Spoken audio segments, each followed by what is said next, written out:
Hello everyone. आज मैं आपको कार्ल पियर्सन्स का कोएफिशिएंट ऑफ कोरिलेशन कैसे फाइंड आउट होता है ये बताऊंगी। This is our problem, find out the coefficient of correlation between accounting and statistic use 62 and 60 as working mean. अभी 62 और 60 वर्किंग मीन हमें करना है, तो कैसे करेंगे। मार्क्स ऑफ अकाउंट है जिसे हम डिनोटेड कर, और ये प्रॉब्लम जो है मार्क्स ऑफ अकाउंट 52 से लेकर 72 तक और मार्क्स ऑफ स्टैटिस्टिक 48 से लेकर 70 तक। तो हमें 62 और 60 इसी में से लेना। तो 62 हम x के लिए लेंगे जिसे हम डिनोटेड करेंगे x से, और 60 लेंगे y के लिए, ठीक है, y सीरीज़ के लिए, ठीक है। कोरिलेशन का हमें इस तरीके से सॉल्यूशन करना है। तो ये हमारा टेबल है, x और y हमने कॉलम किए, x dx square, y dy square and dx dy। तो अभी x में हम वो सीरीज़ पुटअप कर रहे हैं जो अकाउंट की 52, 56, 58 से लेकर 72 तक, ठीक है।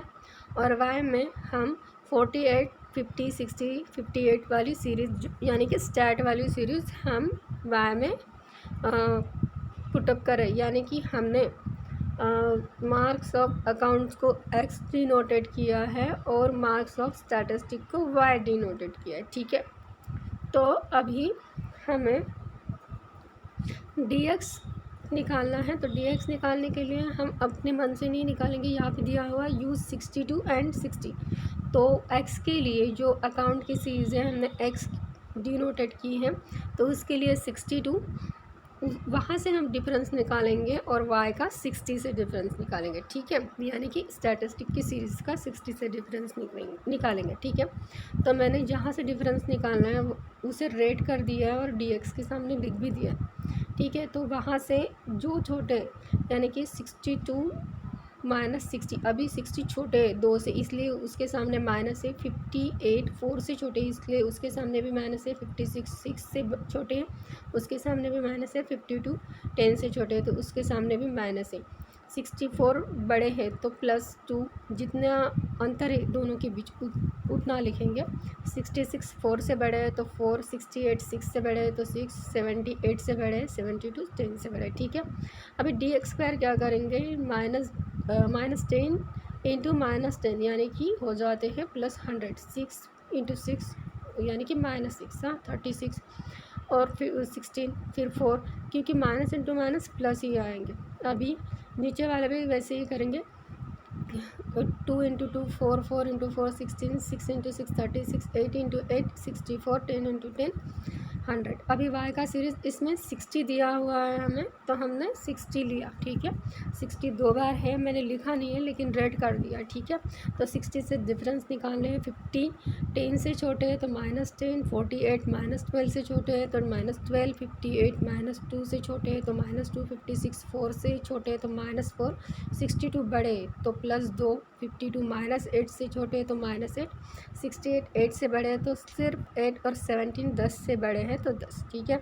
अभी dy स्क्वायर में भी वैसा ही करेंगे, 12 इंटू 12 हो जाते हैं 144, माइनस इंटू माइनस हो जाते हैं प्लस।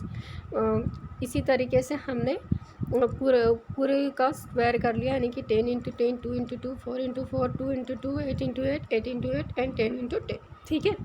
अभी dx dy कैसे करना है, तो dx और dy जो दो कॉलम है यानी कि -10 इंटू -12 इज इक्वल टू हो जाते हैं 120, और माइनस इंटू माइनस हो जाते हैं प्लस, ठीक है। 6 into -10 plus minus into minus plus तो हो गए 60।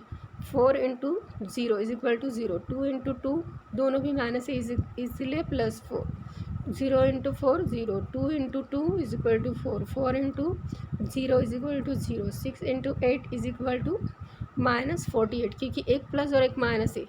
6 into -8 is equal to -48, 8 into 8 is equal to 64, दोनों प्लस है तो plus, 10 into 10 is equal to 100।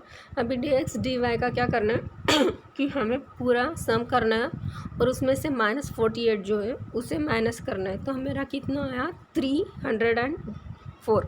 dx square का पूरा प्लस ही है तो हम पूरा सम करेंगे, पूरा सम अप आया मेरा 496।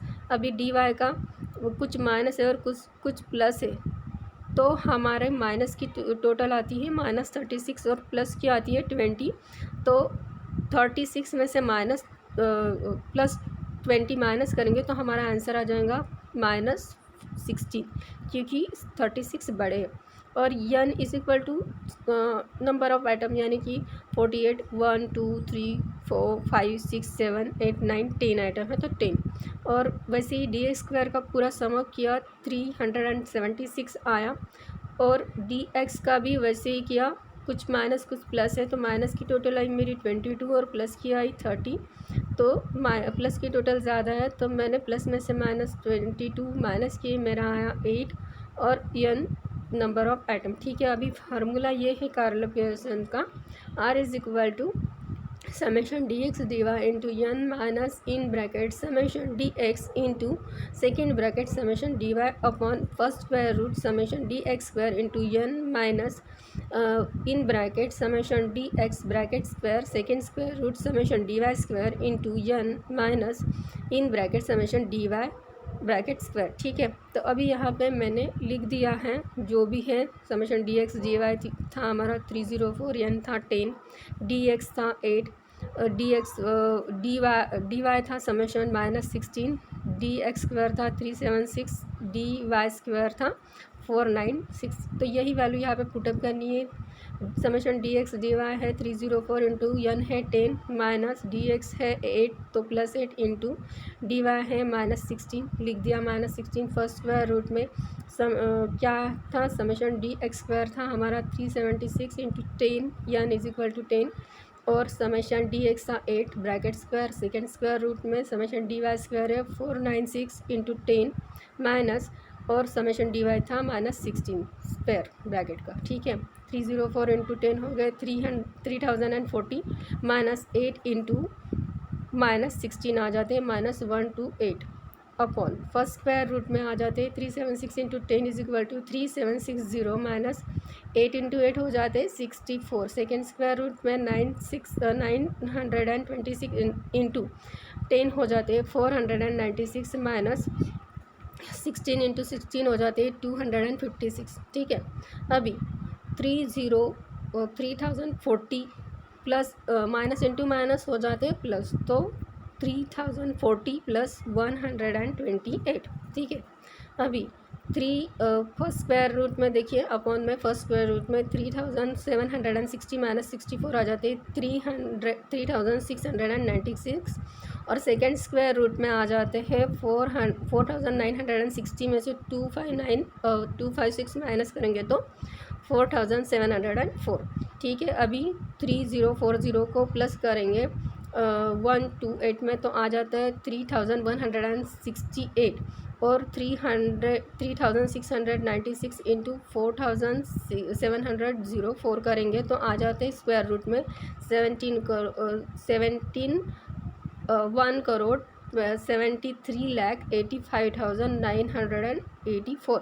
ठीक है, अभी ये वैसे के वैसे लिखे रहने देंगे, तो इसे स्क्वायर रूट से बाहर कैसे करेंगे। स्क्वायर रूट में ये 17,385,984 की वैल्यू डालेंगे और इज इक्वल टू करेंगे तो हमें आ जाता आंसर मिल जाता है 4169.650।